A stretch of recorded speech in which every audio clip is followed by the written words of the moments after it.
What up, ladies and gentlemen? Welcome to Faces and Heels, your podcast for professional wrestling here on the KB Radio Network. I am your host, Kevin Reed, and I'm not crying. I'm just slicing some onions over here as we recap and react to Saturday night's main event, John Cena's final match. He has left his boots or shoes, I should say, in the middle of the ring. This was it as he faced Gunther in his final match on this PLE.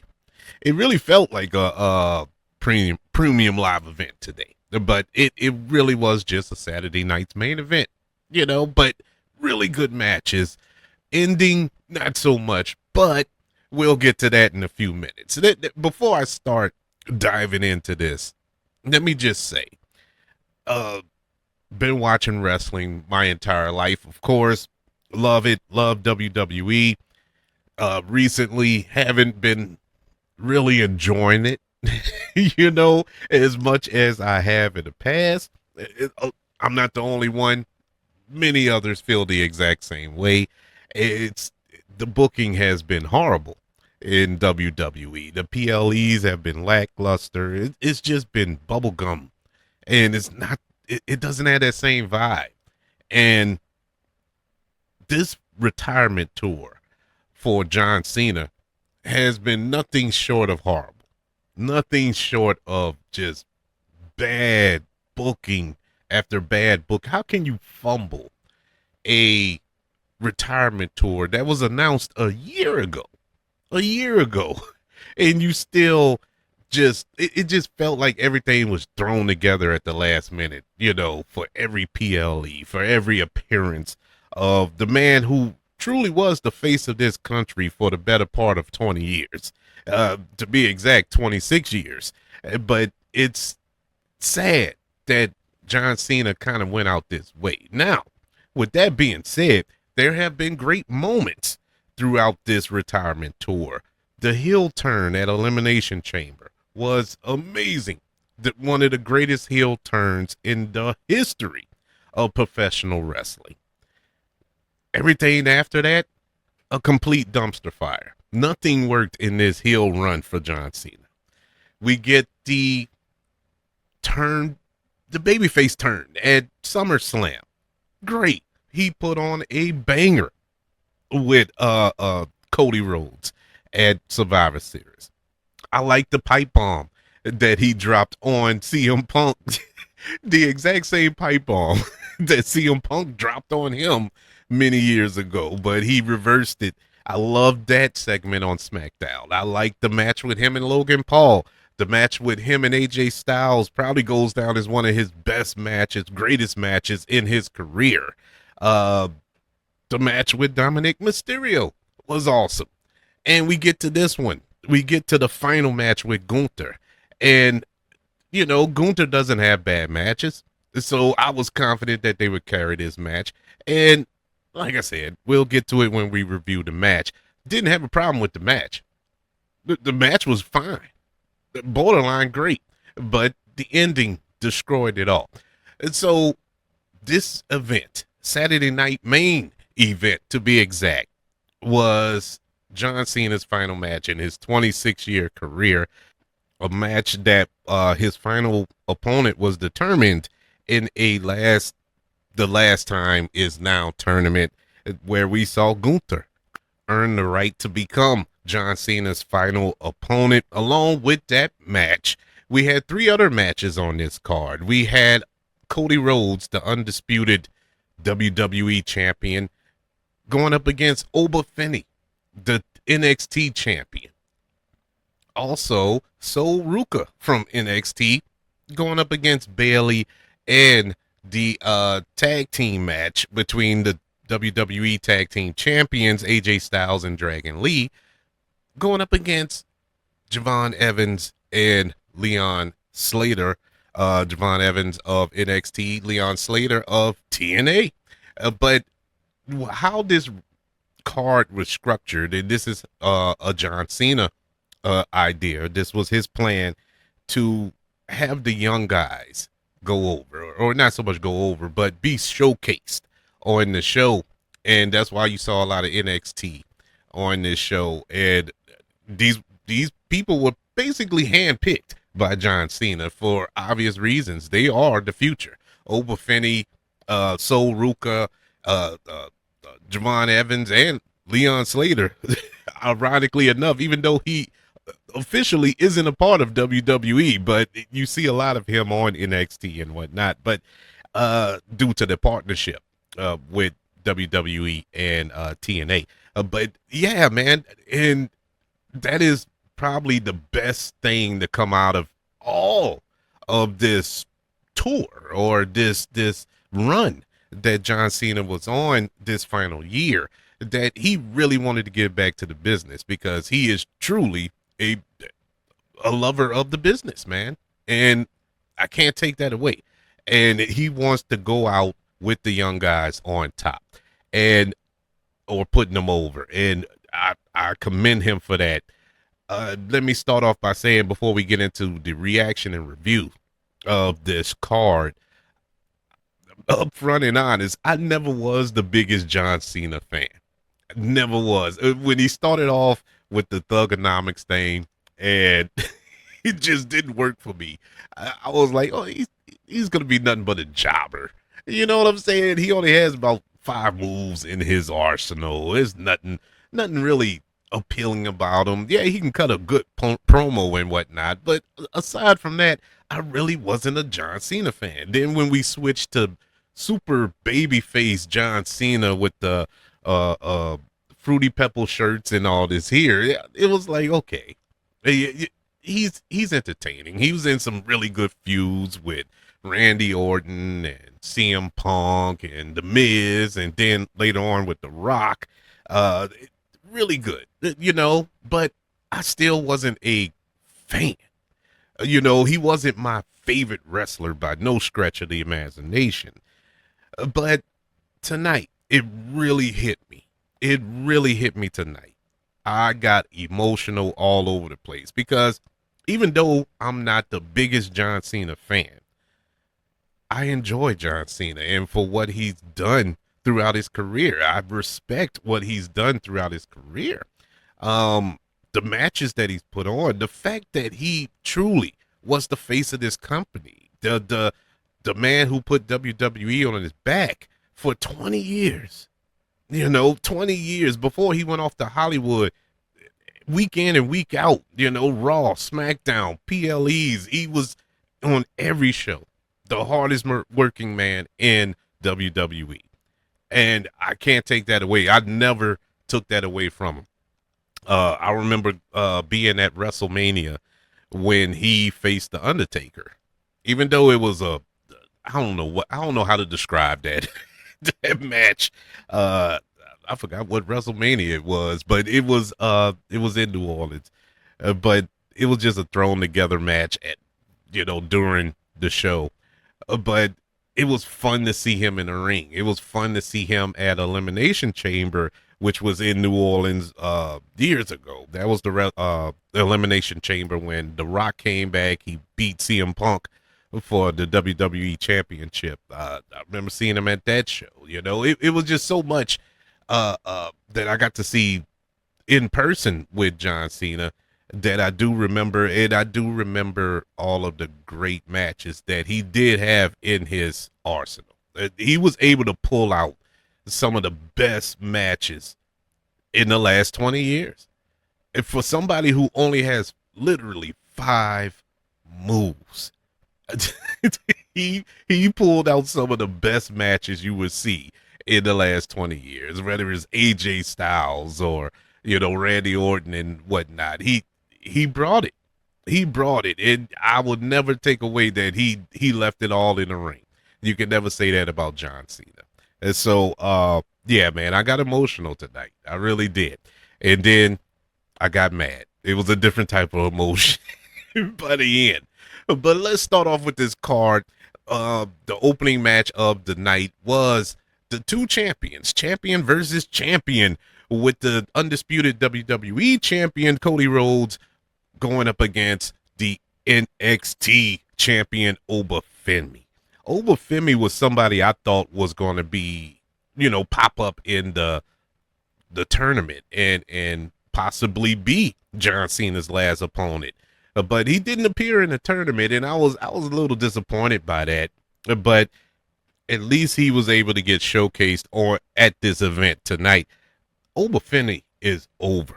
He is super, super over. I didn't realize he was that over. I watch NXT, and of course, he's over there. But I didn't think it would translate over to the main roster. Boy, was I wrong. Man, that crowd was hot for Obafemi. They didn't care about Cody Rhodes. Yeah, they cheered him. Everybody liked Cody. But man, they wanted Oba to win. Like me, this was a banger of a match. And once again, it was kind of a precursor to what we got later on in this Saturday night main event, but it ended bad. It was so good. Obafemi, he brutalized. I mean, I don't even know how to describe the beating he put on Cody Rhodes. Cody Rhodes got maybe 3 good moments in the match. The rest of it was all Obafemi. He destroyed Cody Rhodes. Now, with all that being said, I went into this knowing neither one of these two were going to win. I knew it was going to be a funky finish, which what we got, because you got to keep both of them strong. You can't have Obafemi defeat the undisputed WWE champion. No, that wouldn't translate well on television, and vice versa. You don't want Cody to beat Obafemi and kind of, demolish, not demolish, but take some of the steam out of the NXT championship. So I knew it was going to be funky, and I knew Drew McIntyre was going to come in. But unlike the final match, which we didn't have any influence or interference, not influence, but we didn't, this didn't bother me. It didn't bother me. The part that bothered me is I wanted this match to go on a little longer. It was only 9 minutes, but I wanted the match to go on maybe another 2-3 minutes, because I was enjoying it. This was a really, really good match. Obafemi, like I said, he is super over. Expect to see him on the main roster very, very soon. Drew McIntyre, we know that they have this ongoing beef, him and Cody Rhodes. He comes in and beats up on Cody Rhodes, gets the DQ. Cody wins by disqualification. But what was intriguing about all that, Obafemi mad because he lost, so he goes at or stares down Drew. And Drew is a big guy. Drew is a huge human being on the main roster. And then when Obafemi was standing in front of him, I was like, my God. He made Drew McIntyre look like Cody. That's how big he is. I mean, that is an unreal human being, Obafemi, to be that big and to move like he moves. He is a freak of nature, man. But he got in some good shots on Drew McIntyre. Cody Rhodes got some shots in on him. Ultimately, they were able to stand tall in the ring, both holding their championships as Cody puts over Obafemi. But the end result was Cody Rhodes defeating Obafemi by disqualification. This was a good match. I'm not going to grade these matches like I normally do. I'm just going to say if they were good or bad. And spoiler alert, they were all good. And so really nothing much to say about them other than the fact that I wish this would have went a little bit longer. That's my only critique about this match. But overall, it was really good.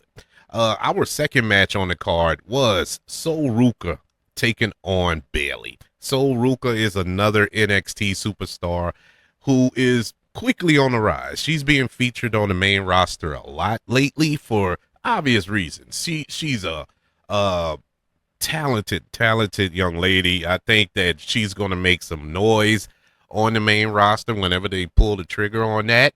Zarya, who came out with her, also another star who I would like to see possibly be on the rise on the main roster. But Sol Ruka, over, fans love her. She gives it in the ring.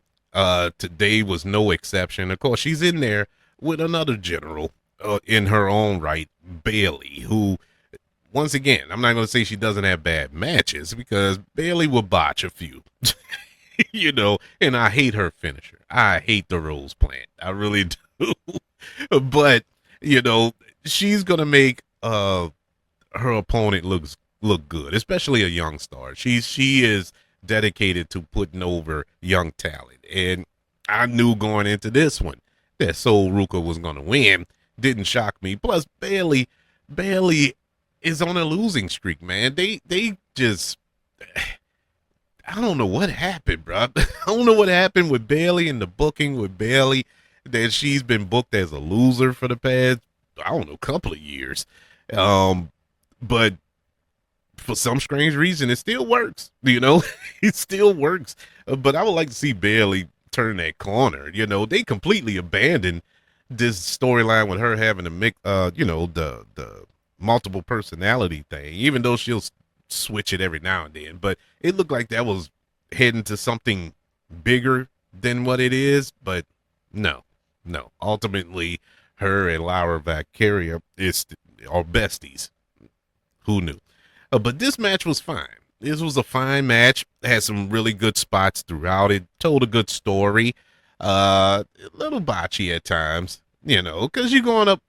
When you have a high flyer like that, whenever you have high flyers in the match, which we're going to see in our next match, expect some botches. You're going to, especially when it's a high flyer in a ground and pound wrestler, two different styles clashing in the ring. And that's what you got on a couple of spots. But was it exciting and entertaining? Yes, it was, man. Sol Ruka is phenomenal in the ring. She showed a lot that I didn't even see coming from her. I wasn't expecting much from Sol Ruka in NXT when she first popped up.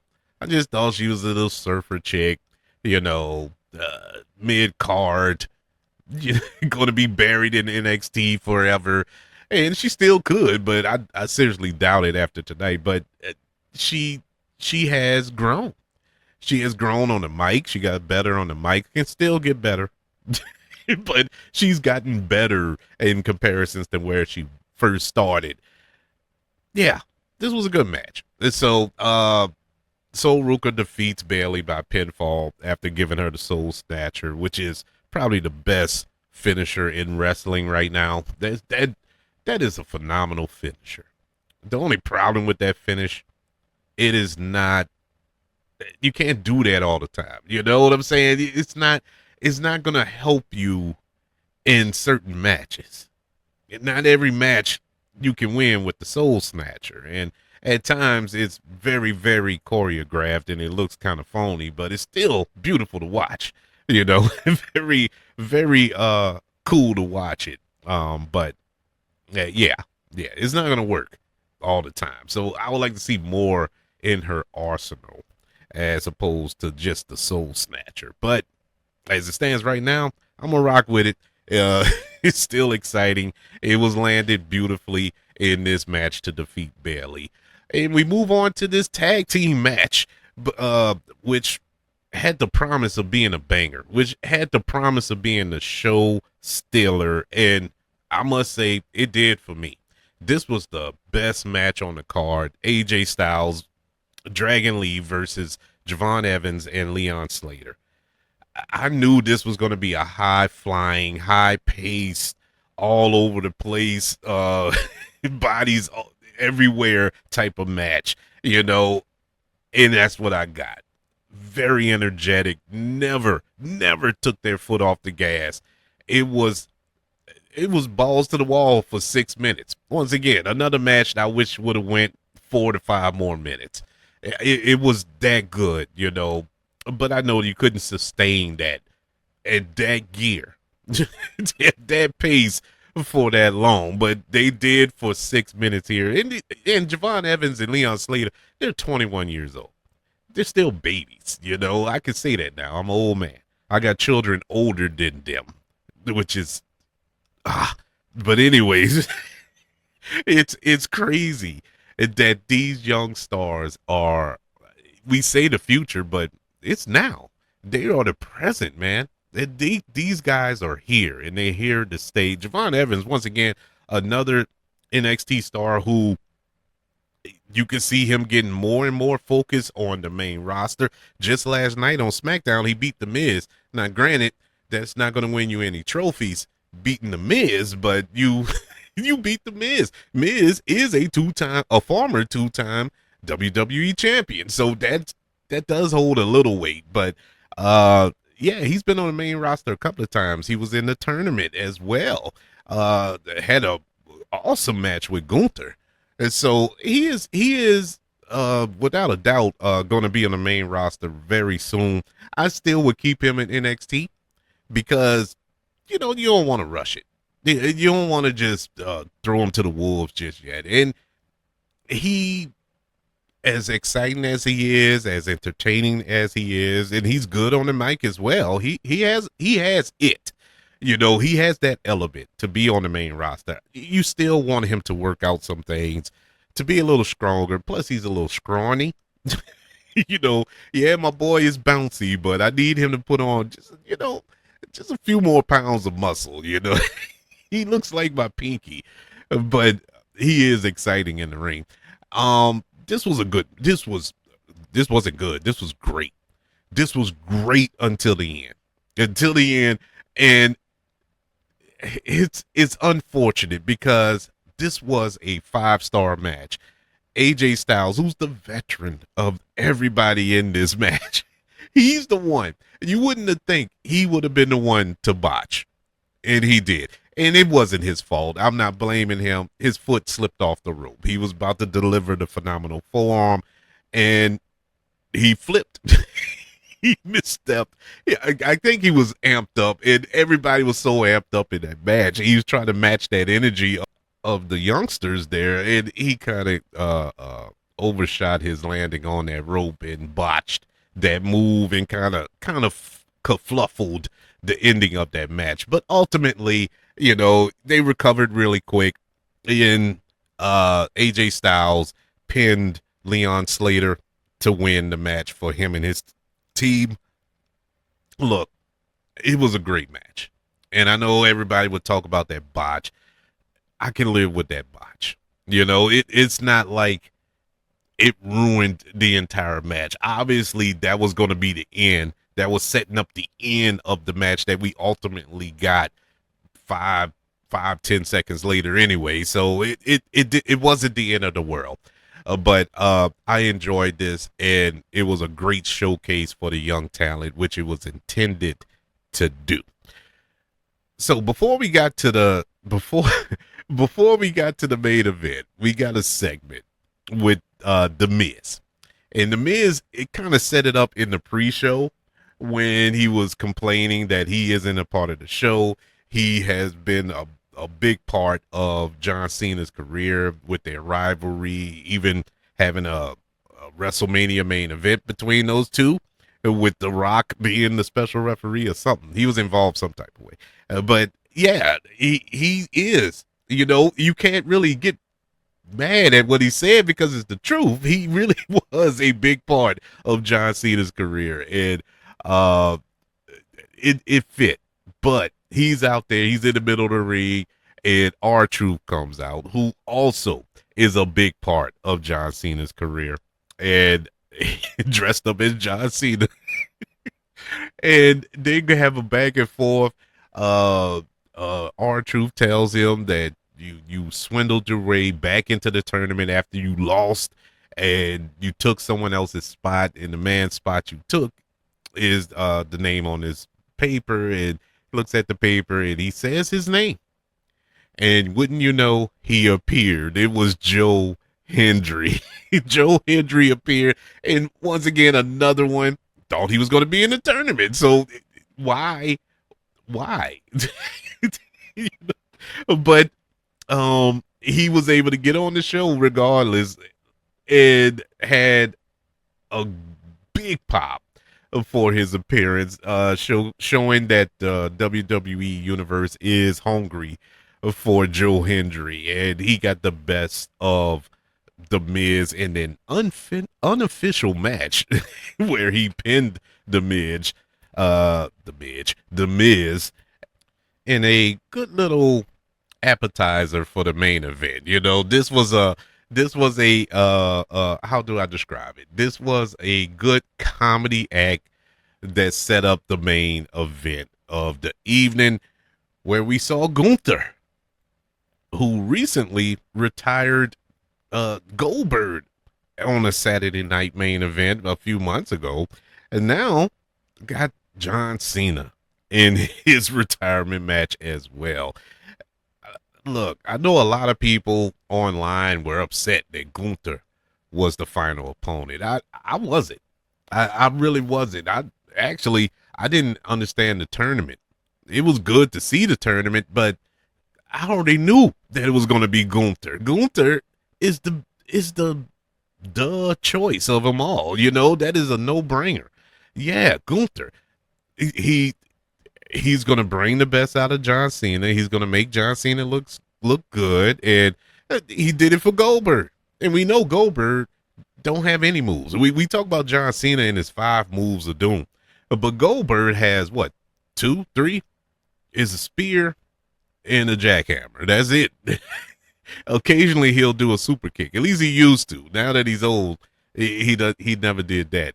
But he doesn't have any. And so he he brought some real energy to that point. And this is where I broke down, because it dawned on me that this was the last time I was going to hear your time's up, my time is now.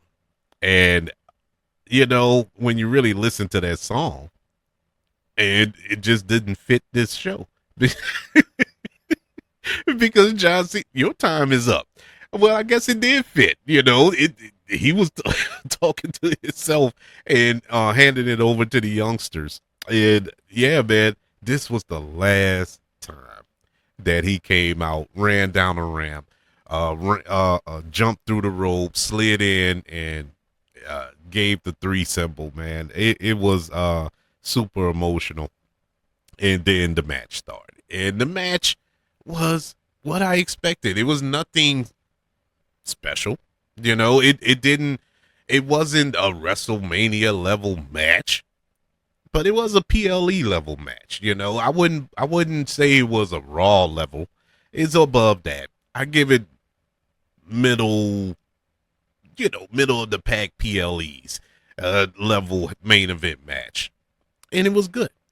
Uh Gunther looked strong throughout. John Cena got his spots in. We were able to see all 5 of his moves of doom a couple of times. You know, we saw about 13 attitude adjustments in this match that Gunther kicked out of. One even went through a table. One was off the second rope. And it was all over the place, but Gunther kicked out of them all. I knew John Cena was going to lose the match. Okay. I knew he was going to lose because he's going out. Traditionally, that's how you go out in wrestling. You go out on your back. You put the guy over on your way out the door. That's what you do. So that didn't bother me. What bothered me, for 20 years, we've been hearing hustle, loyalty, respect. For 20 years, we've been hearing never give up. Only to get to this match, get put in a sleeper hole for about 16 minutes, because this match went about 24. And for John Cena to tap. And what made it so bad, not only did he tap, but he smiled while he tapped. It was like, what is this? What is it? Why? If Gunther would have hit his power bomb, which he hit several times in this match, covered John Cena 1, 2, 3. I would have been happy as a feline. This would have been the best Saturday night main event in a long time because we haven't had a good one. And so this is still the best Saturday night main event, even though they completely botched the ending. Not only of this card, of this event, but of John Cena's career. They botched it. And I'll go take it further. They didn't just botch John Cena's final match, they botched John Cena's final run. His entire run. And I'm sad. That's where I got emotional at that point. I got emotional at the end because I was sad that this is how he went out the door. His final year. He didn't really have a big moment to me. Yeah, it was cool when he turned heel. Yeah, it was cool at SummerSlam when he turned face. Yeah, it was cool in the AJ Styles match when he was paying homage to all of the wrestlers that influenced him in his career. AJ Styles as well. Awesome. But those were just moments. There was never any big, nothing about this year. Let's put it in perspective. Nothing about this retirement run will go down in the annals of history. Aside from that heel turn, I'm going to give credit where credit's due because it was unexpected. It was something people were waiting for 20-something years, or a little less than that. Because let's not get it mistaken, people. When John Cena was Thugonomics John Cena, he was a heel.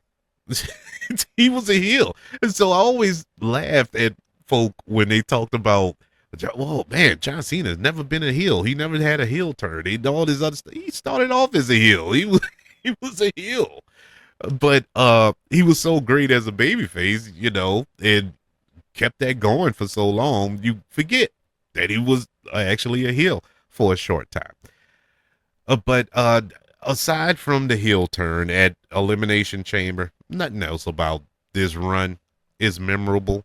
Will go down in the Hall of Fame that you will go back and watch. It's nothing. And this final match is no exception. It could have been, but that last 3 seconds killed it. The fact that he tapped, it is just, I don't know, man. It just kind of poo-poos on his entire career. You've been saying, don't give up. Don't give up. And you gave up. You gave up. If he would have passed out like Goldberg did, like that, just passed out, didn't respond to the referee, fine. That would have been cool. That's cool. Still wouldn't have been 100% with it, but I would have felt better about that than him tapping out in the manner that he tapped out. So Gunther defeats John Cena in his final match in WWE in his career. He's on to bigger and better things. He's Peacemaker, for God's sake. Yeah, he can't do this forever. And like he said in an interview, he can't keep up with these young guys anymore. And he couldn't. I remember a match he had a couple of years ago with Solo Sikoa. I can't remember what PLE it was, but they had a match and it was horrible. Solo tried to carry it as much as he could, but he couldn't. I mean, John Cena was so slow. It's so bad. And that's why I was so impressed by a couple of matches he had this year, with Logan Paul and AJ Styles and Cody Rhodes. Those were some great matches. He dug into the chest for that. I was shocked. But yeah, he couldn't do it like he used to do it. So he's walking away and on his terms. So kudos to him. But this is it. This is it for John Cena. And man, I'm gonna miss him. I'm gonna miss him. Even though his appearances has been scarce over the last, what, 10 years, since he got into Hollywood. But he always had time to come back, make an appearance, give us a couple of matches, whether it's with Roman Reigns, he'll pop up on, or whoever. Uh, it was great, man. The block Brock Lesnar stuff and all these other things. It was great, and he will be missed. This was a decent card, decent night, decent event. Could have been great, but you, some of these booking decisions, I still scratch my head. I still scratch my head on with Triple H. I don't get him. I don't know why he's doing what he's doing, but they need to get better. Uh, the overall picture, not just John Cena, but the overall WWE. He needs to get better. But we'll leave off like this. Thank you, John Cena, for an amazing career, for all he's done in and out of the ring.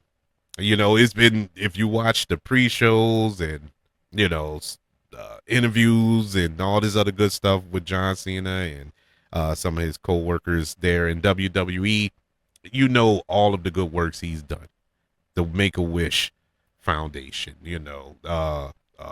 charities that he's done, being there to help young talent and stuff like that. This dude is truly, he's the GOAT, you know. Now, he isn't the greatest of all time, in my humble opinion, but if you call him the GOAT, I'm not going to argue with you. I'm not going to be mad, Uh, but, man, cheers to you. Never seen 17, the greatest of all time, the last real champion, John Cena. But I would like to know, what did you think of this, not only this match, but this entire card? Did you enjoy the show? Overall, I enjoyed the show. I'm not mad at the show, mad at a couple of outcomes. But overall, I was thoroughly entertained. I would like to know your thoughts on this show and your feelings about John Cena and what you're gonna miss, or are you like sayonara, but glad you're gone. I want to know your thoughts. Email the show, kbradiopodcast@gmail.com. You can also search for the show on all social media platforms. Just search for the KB Radio Network. Also, don't forget about YouTube. Subscribe to the KB Radio Network channel and like this video if you don't mind. Don't forget about the 5 stars, the reviews, and sharing. If you're listening on Apple Podcasts, Spotify, iHeartRadio, wherever you are currently listening to Faces and Heels here on the KB Radio Network. Everybody, thank you for joining me as I recapped and reviewed John Cena's final match, Saturday night's main event. Can't wait to catch you on the next go around. Everybody, I don't think we have one. I think this is it for the year. As far as PLEs and stuff. So with all that being said, have a Merry Christmas, have a Happy New Year, and I will see you in 2026.